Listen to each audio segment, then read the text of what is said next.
The next question is by Meghraj Singh Thakur, and he wants to know the relationship, essentially the relationship between the material world and consciousness. Whether what his question was, uh, is the body, just like what do you say, putting together a few chemicals, and how does consciousness come from an unconscious body, or is it the other way around? Yeah. Obviously, that cannot happen. That cannot happen. Asat cannot give rise to Sat, huh? Obviously. So Vedant answers that in a beautiful way, very beautiful way. And when you will ponder over it, you will find it to be so obvious. Vedant says there is no duality, therefore no watertight distinction between the unconscious and the conscious. This Jada Chetan duality is refuted by Vedanta. Vedanta in its essence is non-dualistic, as we had said a while back. So this duality, Jada and Chetan, unconscious and conscious, or as in man being conscious and the world being unconscious, or I being conscious and this pen being Jad or just material, this is not accepted by Vedanta. This is there in Sankhya Yoga. The duality between Purush and Prakriti. There is Prakriti and there is Purush, and these two are somewhat at odds with each other because the Purush often gets corrupted by Prakriti and such things. Vedanta takes the Sankhyan concept to a greater and more refined height. It says these two are one. These two are one. They appear different. They appear different. The consciousness that is the perceiver is also the perceived object.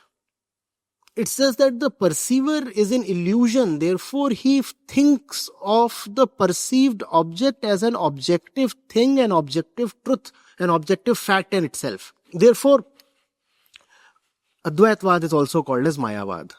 We just talked of illusion, Maya. These two are not distinct at all. That what you are seeing is nothing but you. Therefore, that which you are seeing has never been created at all. It is only being projected. In Vedanta, there is nothing called creation or creator. No creation, no creator. Just projection. Nobody created the world. Vivartvad. Brahma appears as this myriad world because of Maya. There is just Vivartan, no creation. So, this is all in unity.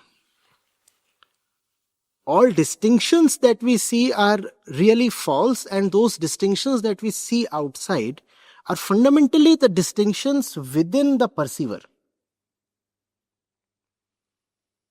Because the mind is fragmented, because the mind is conditioned by several influences, therefore we see the same kind of diversity outside of ourselves. And hence, one characteristic of the Brahmavid, or the Jnani, the realized one, is that differences stop mattering to him. This physical apparatus called the eyes do see differences. They will see black as black and white as white. But black and white will stop being meaningful or material to the Brahmavid, the knower of Brahma, or the Brahmaleen, the one who is one with Brahma. These distinctions stop mattering. This is a thing of great importance if you go into it. Because our world is reeling under the tyranny of diversity. All diversity is conflict, because all diversity is fundamentally division. You are different from me, A is different from B, and if A is different from B, A and B fight. And today we have more and more means to fight each other. Therefore, we need something that tells us that all these distinctions are fundamentally false. They will keep appearing. I know Maya is very formidable. Redoubtable Maya is not going to, leave you free so easily. So you will continue seeing differences, obviously. But at least the punch in the importance that these differences carry for you would have gone. Somewhere you would realize that identifying yourself with a splinter does not make much sense. It therefore does not make much sense to commit yourself, put your life and all your energy into something that is fundamentally false. Then you will not want to fight the other because he carries a different or opposite identity or ideology. And this kind of a thing comes only from Vedanta, where the false is not the opposite of the truth, but a projection of the truth. Maya is not against Brahm. In some sense, Maya is the daughter of Brahm. You don't have a Satan here who is fighting God. You have a mischievous Brahm here who comes up with Maya. And Maya again is not evil. Maya is worshipped. We had Navdurga, which is an entire celebration of Maya.